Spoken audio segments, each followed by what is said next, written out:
하나님 감사합니다. 하나님의 말씀으로 우리를 비추어 보기를 원합니다. 아멘. 우리는 연약합니다. 우리는 부족합니다. 아버지 하나님, 겸손한 마음으로 주의 말씀을 듣기를 소망하오니 우리에게 하늘의 신령한 은혜를 비밀을 알려주시옵소서. 아멘. 보여주시옵소서. 아멘. 깨닫게 하여 주시옵소서. 아멘. 감사함을 드리며 예수님 이름으로 기도합니다. 아멘.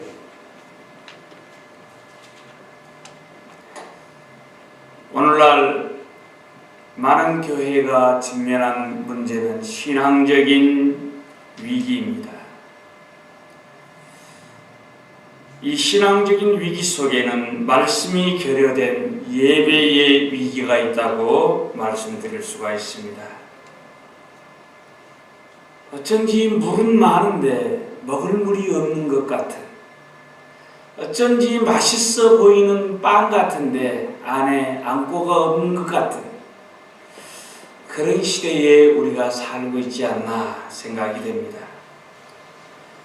여러분, 하나님 앞에 나온다 하면서도 예배에 적합지 않은 예배자들의 삶, 마음이 콩밭에 가 있는 이 예배자들의 삶을 보면서 오늘 이 시편 51편은 우리에게 근본적으로 하나님과 어떤 관계를 맺어야 되는지를 지적해주는 말씀이라고 볼 수 있습니다.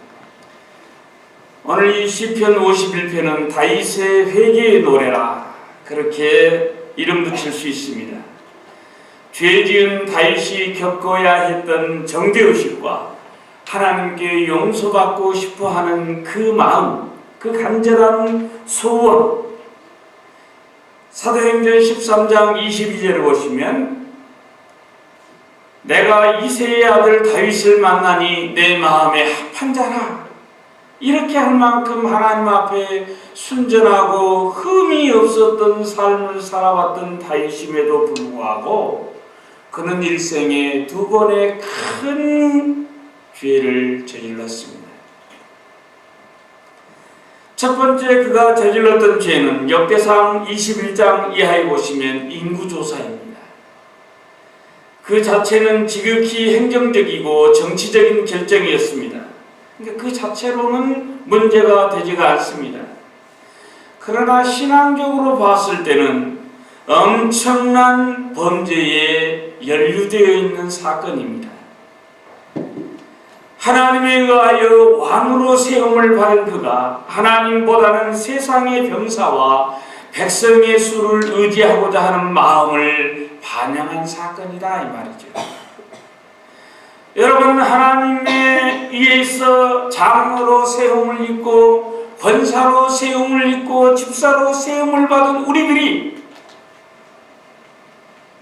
세상의 물질을 더 의지하고 세상의 권력을 더 의지하는 우리 마음이 표현된 그런 죄악이 오늘 이 인구조사 속에 숨어 있습니다. 하나님께서는 세 가지 재앙을 언급을 했습니다. 3년을 기근을 주겠다. 석 달을 네가 쫓겨다녀야 되겠다. 3일을 온욕을 주겠다. 급성 전염병입니다. 다윗은 3일이면 끝날 줄 알고 3일을 선택했습니다. 이 3일 동안에 이스라엘 백성이 무려 급성 전염병에 걸려서 7만 명이라고 하는 숫자가 죽었습니다. 여러분, 이 7만 명은 어마어마한 숫자예요. 에레미야 17장 5절 이하에 보시면 무릇 사람을 믿으며 혈육으로 그 권력을 삼고 마음이 여호와에게서 떠난 사람은 저주를 받을 것이라. 그러나 물은 여호와를 의지하며 여호와를 우려하는 사람은 복을 받을 것이라. 그는 물가에 심겨진 나무가 그 뿌리를 강변에 뻗치고 더위가 올지라도 두려워하지 아니하며 그 입이 청청하며 가무는 해도 걱정이 없고 결실이 그치지 아니함 같으리라. 만물보다 거짓되고 심히 부패한 것은 사람의 마음이라. 누가 능히 이를 알려마는 나 여호와는 심장을 살피며 폐부를 시험하고 각각 그의 행위와 그의 행실대로 보응하나니 불의로 치부하는 자는 자고새가 낳지 아니한 알을 품 같아서 그 중년에 그것이 떠나겠고 필경은 어리석은 자가 되리라 라고 에레미야 선지자가 언급을 하고 있습니다. 이스라엘 백성들이 사사시대에 사무엘 말년에 우리에게도 왕을 주십시오 라고 구했던 사건도 동일합니다. 많은 백성들이 사무엘 앞에 나와서 당신의 아들들이 판결을 굽게 합니다. 돈 주면 죄 없는 사람도 죄 있다 하고 죄 없는 사람도 죄 있다 하고 죄 있는 사람도 죄 있다 하니 유전무죄요 무전유죄입니다. 그럼 어떻게 하면 좋겠냐? 그랬더니 백성들이 당신 아들이 우리를 지도하고 가르치는 걸 원치 않습니다. 왕을 세워주세요. 사무엘이 그 말을 들으면서 하나님 앞에 기도하고 한탄을 했습니다. 그때 하나님께서 하신 말씀이 백성이 한 말을 다 들으라. 그들이 너를 버림이 아니요 나를 버렸다라고 말합니다. 여러분, 신앙은 이런 거예요. 우리가 세상을 취하는 순간 하나님을 버리는 것이 신앙입니다. 그래서 사사기 마지막 장에 보시면 그때에 이스라엘의 왕이 없으므로 사람이 각기 소견에 옳은 대로 행하였더라. 오늘날 우리 시대를 보십시오. 하나님이 우리의 중심에 왕으로 서 있지 아니하면 우리는 자기 소견에 옳은 대로 행할 수밖에 없는 연약한 존재들입니다. 두 번째, 다윗의 죄는 우리아의 아내 밧세바와의 간음 사건입니다. 오늘 이 본문의 배경이 되고 있는 내용들입니다. 이 사건은 일찍이 다윗이 맛보았던 하나님의 그 선하심과 인자하심의 세계를 능가하는 커다란 고통과 시련을 겪게 한 사건입니다. 하나님의 마음에 합한 자 다윗의 경력에 커다란 오점을 남긴 사건이기도 합니다. 하나님이여 주의 인자를 따라 내게 은혜를 베푸시며 주의 많은 긍휼을 따라 내 죄악을 지워주소서. 나의 죄악을 맑게 씻기시며 나의 죄를 깨끗이 제하소서. 무릇 나는 내 죄과를 아오니 내 죄가 항상 내 앞에 있나이다. 여러분, 이 구절은요, 죄를 짓고 하나님의 용서를 간구하는 자만이 가지는 영적 단절의 아픔이 묘사되어 있습니다. 우리 하나님의 자녀들의 영적인 본성은 하나님과 단절된 관계를 회복하고자 하는 그런 간절한 마음이 있습니다. 그런데 죄의 심각성, 하나님의 거룩함을 알기 때문에 우리 하나님의 백성들은 하나님과 영적으로 단절된다 하는 이 사건이 얼마나 무섭고 얼마나 우리에게 비참한지를 알게 되는 그런 사건이에요. 여러분, 영적 단절의 무서움은 성령 충만하지 아니하고는 회복할 수가 없습니다.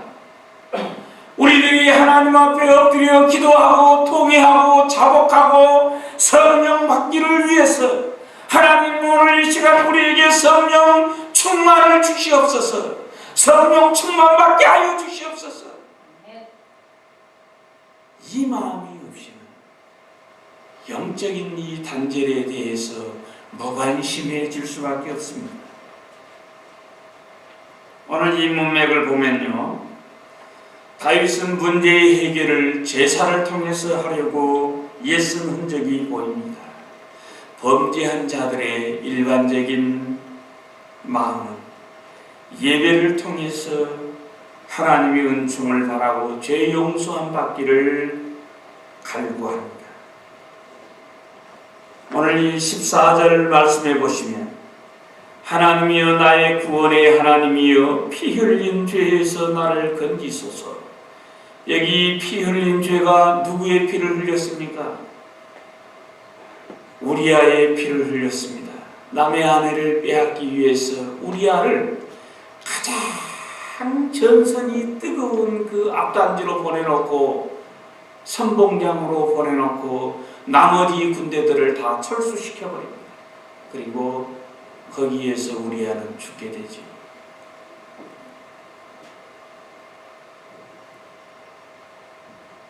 주여 내 입술을 열어주소서. 내 입이 주를 찬송하며 전파하리이다. 주께서는 제사를 기뻐하지 아니하시나니 그렇지 아니하면 내가 드렸을 것이라. 그렇게 동의하고 자복하고 있습니다. 그럼에도 불구하고 이 모든 시도들이 실패로 끝났을 때, 하나님의 차가운 거절을 체험했을 때에 그가 깨달은 진리가 무엇입니까? 17절이 하나님께서 구하시는 제사는 상한 심령이라. 상한 심령. 하나님은 외형적이고 형식적으로 마음없이 몸만 앉아있는 제사나 예배나 번제를 기뻐하지 않으신다 이 말입니다. 오늘 시편 51편의 제목이 무엇입니까? 다윗의 시, 인도자를 따라 부르는 노래. 다윗이 밧세바와 동침한 후 선지자 나단이 그에게 왔을 때 이렇게 기록되어 있습니다. 다윗의 형식적인 제사를 지적한 것이 누구입니까? 나단입니다. 그리고 그가 들려준 것은 하나님의 말씀입니다. 10절 이하에 보시면 그럭저럭 살아가고 있는 다윗에게 간절한 마음의 회개를 불러일으킨 것이 무엇이냐 하면은 하나님의 말씀이었습니다. 선지자 나단은 다윗에게 하나님의 말씀을 있는 그대로 전달했어요. 사무엘하 12장 7절 이하에 보시면 하나님께서 다윗에게 명령한 말씀하십니다. 너는 나의 말을 어겼다. 업신여겼다. 여러분, 우리 성도들에게 하나님의 말씀을 업신여길 때가 언제입니까? 목사님의 그 말씀, 강단에서 흘러나오는 그 말씀을 거절하고 목사님의 그 말씀에 반기를 들 때에 하나님의 말씀을 업신여기는 것입니다.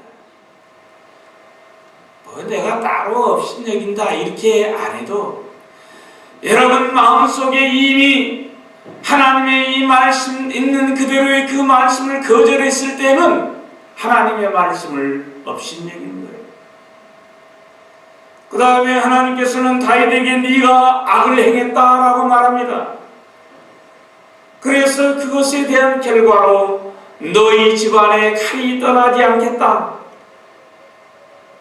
아들하고까지 전쟁을 벌입니다. 이웃 원수들과의 전쟁은 고사하고 아들하고까지 전쟁을 해요. 재앙이 너의 가족에게 있겠다. 백주에 내 아내가 동침하겠다. 하나님께서는 너는 은밀히 행하였으나 나는 온 이스라엘 앞에서 백주에 이 일을 행하리라 라고 말합니다. 여러분, 말씀의 위력이 무엇입니까? 하나님의 말씀은 살았고 운동력이 있어 좌우의 날선 검처럼 죄를 이기고 죄를 찌르고 성도를 회개시키는 위력이 있고 하나님과의 관계를 회복시키는 능력이 있습니다. 여러분들은 얼마나 하나님의 말씀을 간직하고 있습니까?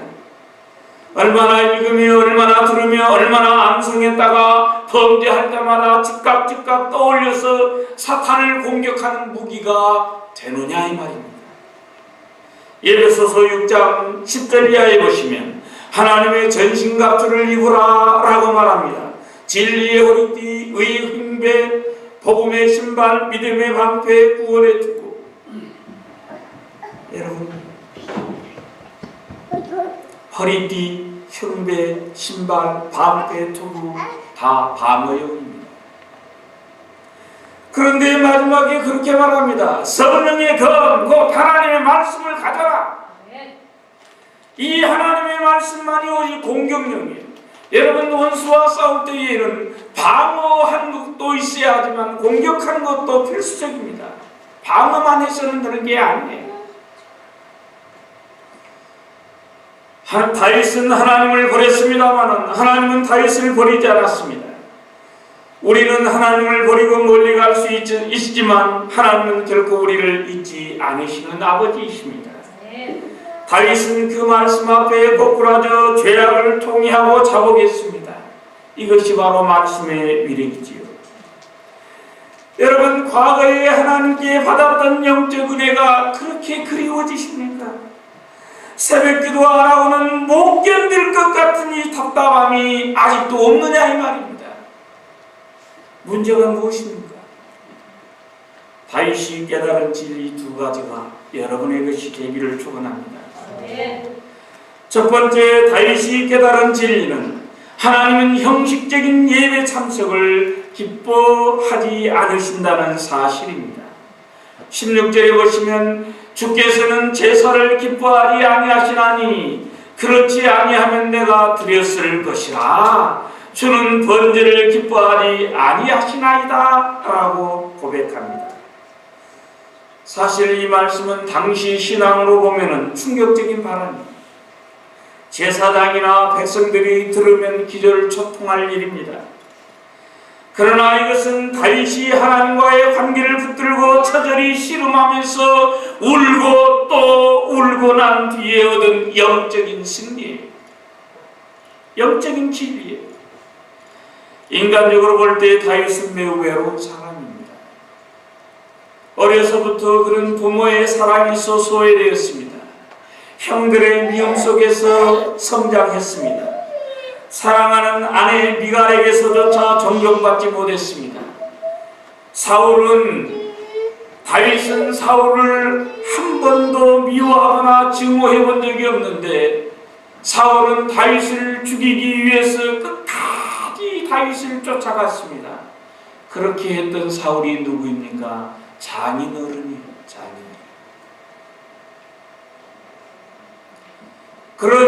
그가 그런 인생 여정에서 살아가는 한 여인을 만났습니다.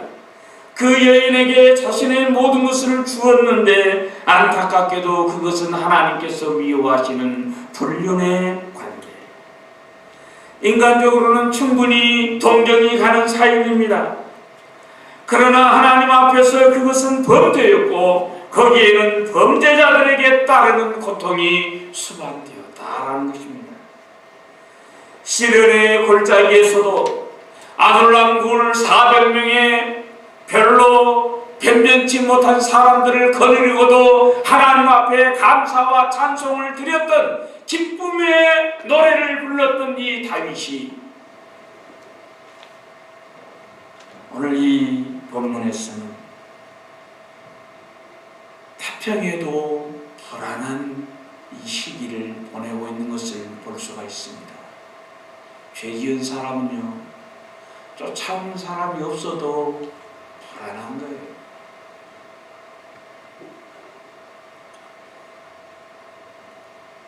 오늘 우리 시대를 한번 살펴볼 필요가 있습니다. 제사를 중심으로 모이고 흩어졌던 그 당시에 그가 깨달은 진리는 사람을 사귀고 정보를 얻고 취미 생활을 하고 사업을 하기 위해서 모인 교회 생활이 아니었습니다. 예배자들의 삶을 보시는 하나님께 예배드리는 신앙생활이 있음을 알게 되었다는 사실입니다. 하나님과의 만남에 대한 갈망이 없는 사람들이 가득한 이 예배당, 그런 사람들이 혹여라도 있다면 그런 사람들은 종교회합 그 이상도 그 이하도 아닙니다. 이사야 선지자는 이사야 1장 11절 이하에 그렇게 말합니다. 여호와께서 말씀하시되 너희의 무수한 재물이 내게 무엇이 유익하냐? 너희들이 성회와 아울러 악을 행한 것을 내가 견디지 못하겠노라. 우리들이 하나님 앞에 예배드리러 오건다고 하면서 주일을 사모한다고 하면서 주일을 기다린다고 하면서 주중에는 열심히 죄를 짓고 그렇게 하고 예배당 온 것에 대해서 우리 하나님께서는 피를 토하듯이 말씀을 하십니다. 내가 견디지 못하겠다. 차라리 예배 안 드렸으면 좋겠다 이 말이죠. 미가 6장에 보시면 내가 무엇을 가지고 여호와 앞에 나아가며 높으신 하나님께 경배할까? 사람아 주께서 선한 것이 무엇임을 내게 보이셨나니 여호와께서 내게 구하신 것이 오직 공의를 행하며 인자를 사랑하며 겸손히 내 하나님과 함께 행하는 것이 아니냐. 여러분들이 적어도 하나님을 사모하고 교회를 사모하고 성도들을 서로 사모해서 교제의 장으로 나오기를 원한다면 공의를 가지고 나와야 된단 말입니다. 겸손한 마음으로 나와야 된단 말입니다. 여기에는 예수 그리스도를 사모하는 마음으로 나와야 된다 이 말입니다. 아멘. 미리미리 헌금을 준비하시고, 우리 교회도 가끔 그런 분이 있어요. 헌금하면은 그 즉시 지갑에서 그냥 열어가지고 이리저리 둘러보다가 50불, 100불짜리는 저쪽으로 제껴놓고 1불짜리, 5불짜리만 예? 여러분, 미리미리 교회 오기 전에 집에서 헌금을 미리 준비하는 거예요. 헌금 봉투를 미리 집으로 뭐 10대장씩 가지고 가셔서 내가 이번 주에는 이런 헌금을 해야 되겠다. 하나님 앞에 이렇게 드려야 되겠다. 한 주간 내가 살아온 것을 보니 내 삶이 이렇게 감사하다. 그것만 그렇습니까? 자녀들을 앞세워 나와야 됩니다. 자녀들을 앞세워 나와야지. 너희들은 너희들대로 가거라. 나는 나대로 갈게. 오늘 미국이 그렇게 돼버렸어요. 저도요, 애들이 셋인데 우리 애들 다니는 교회가 따로 있어. 시애틀에 있으니까. 도대체 아이들 셋이 다 이 기타도 잘 치고 피아노, 이거 뭐예요? 이것도 잘하고 그러는데 내 목회는 도대체 도움이 안 돼. 나 한 번도 그 아이들 대학교 들어가면서 기숙사에 가버리지 뭐 직장 따라서 시애틀로 다 가버렸다. 그러니까 뭐 어떻게 해볼 수가 없는 거야. 그런데 같이 있다면, 뭐 멀리 떨어져 있으면 할 수 없죠. 같이 있다면 자녀들을 앞세워서 나오세요. 이것이 복입니다. 여러분이 하나님 앞에 복을 받기를 원한다면 여러분의 자손들을 함께 붙들고 기도하면서 나오시기를 바랍니다. 아멘. 예배 시간 30분 전에 나오세요. 아멘. 그냥 시간 맞춰서 쫓겨서 이렇게 오지 마시고 30분 전에 미리 와서 기도하시면서 준비하시면서 찬양하시면서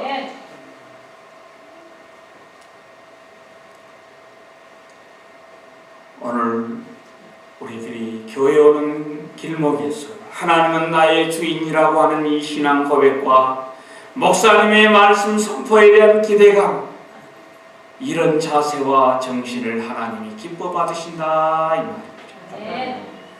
두 번째, 다윗이 깨달은 진리는 상한 심령, 상한 마음을 기뻐 받으신다는 사실이었습니다.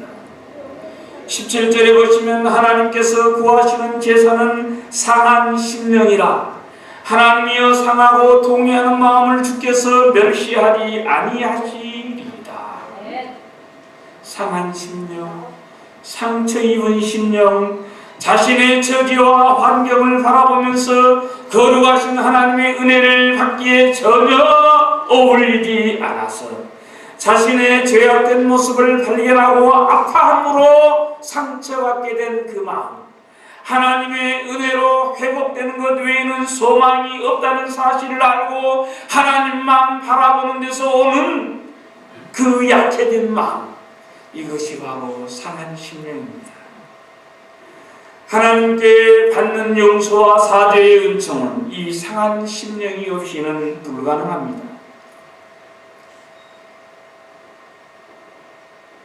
특별히 날마다 우리 자신의 죄악된 모습을 형식적인 교회 생활 속에 감추면서 하나님과의 대면을 회피하며 살아가는 사람들은 결코 하나님의 사죄의 은총을 체험할 수도 없을 것입니다. 오늘 나단이 다윗에게 찾아와서 양의 비유를 말합니다. 왕이여, 양 99마리 가진 사람이 손님이 왔다고 한 마리 있는 사람 것을 쫙 뺏어다가 잔치를 해버렸습니다. 어떻게 할까요? 다윗이 깨닫지 못하고 그 자기 얘기인 줄 모르고 있다가 뭐라고 했습니까? 그는 야, 그런 놈이 있었단 말이냐? 그는 마땅히 죽을 놈이다. 마땅히 죽을 놈이다. 그렇게 얘기했어요. 잽싸게 남을 판단했던 이 다윗. 거기까지만 했으면 좋은데 그런 놈이 있으면 4배를 갚아줘야 합니다. 하고 나단에게 소리쳤어요. 바로 당신이요. 바로 당신이요. 내가 뭘 알겠으마는 하나님께서 그럽디다. 바로 당신이라고. 그랬더니 다윗이 꼬꾸라져서 오늘 이 시편 51편을 읊은 거예요. 여러분, 우리는 어떻습니까? 그는 마땅히 죽을 자라고 잽싸게 남을 판단하고 4배나 갚아주어야 한다고 고래고래 소리를 질렀던 그 마음이 우리 속에는 없느냐 이 말입니다. 툭하면 판단하고 비방하는 그 다윗이 우리 속에 없느냐 이 말이에요. 누구나 다 그렇습니다. 나는 무죄요, 남은 유죄라. 그렇지요. 내가 하면 로맨스요, 남이 하면 금빈이에요. 나는 장황하게 변명하는데 누가 변명이라도 할 것 치면은 됐어요, 그만하세요, 듣기 싫어요. 어떻습니까?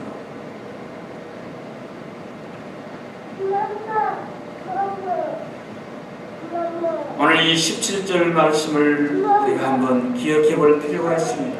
하나님께서 구하시는 제사는 상한 심령이라.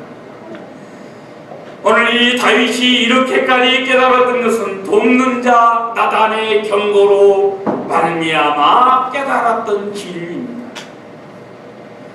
나단의 입이 다윗과 이스라엘을 살린 셈이지요.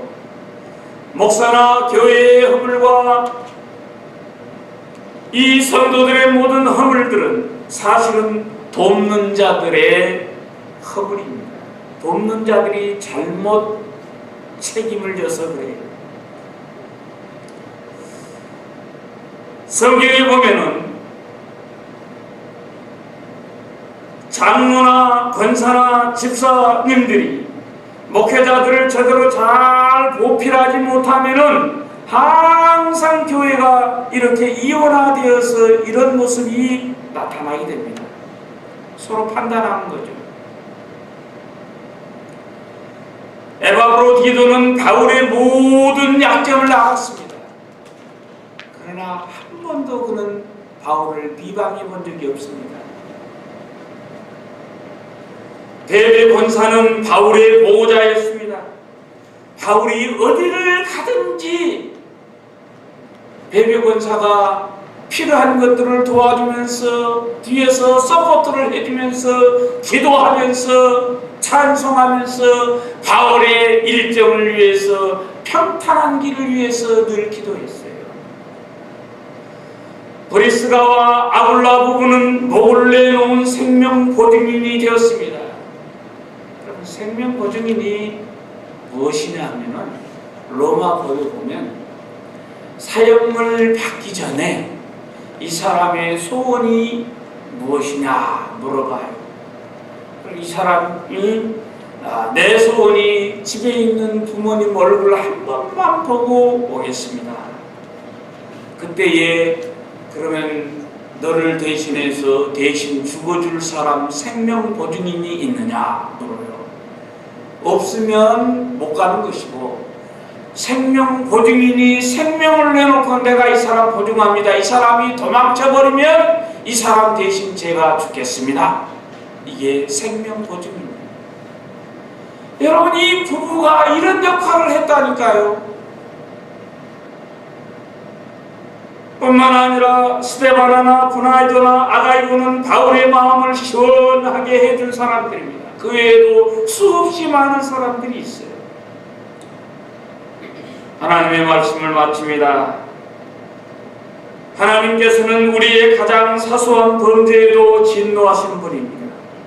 그러나 동시에 가장 악한 자들의 일화도 회개하는 심령에는 차마 멸시치 아니하신 분이에요.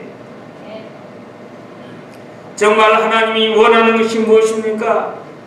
율법적이거나 형식적인 예배입니까? 아닙니다. 여러분의 영성을 회복하시기를 소망합니다. 여러분이 영성을 회복하려면 어떻게 해야 합니까? 기도하면서, 감사하면서, 찬송 부르면서. 아멘이 안 나오네. 아멘. 기도하면서, 아멘. 찬송하면서, 아멘. 기뻐하면서, 아멘. 감사하면서, 아멘. 통회하면서, 자복하면서, 아멘. 눈물 흘리면서, 여러분 설교 시간을 그리워하면서 이런 마음으로 교회에 나와서 은혜를 받으시기를 바랍니다. 아멘. 이런 소중한 것을 놓치지 말기를 주의 이름으로 간절히 축원합니다. 아멘. 기도하겠습니다. 하나님 감사합니다. 우리의 상한 심령을 멸시치 아니하시고 우리의 지은 죄악을 다 토설할 때에 하나님 우리를 용서해 주시는 하나님인 것을 아시오니 주여 이 시간도 우리 성도교회의 모든 성도들에게 찬송을 부를 은혜를 주시고 기도할 은혜를 주시고 목사님을 위하여 함께 힘을 모을 은혜를 주시옵소서. 아멘.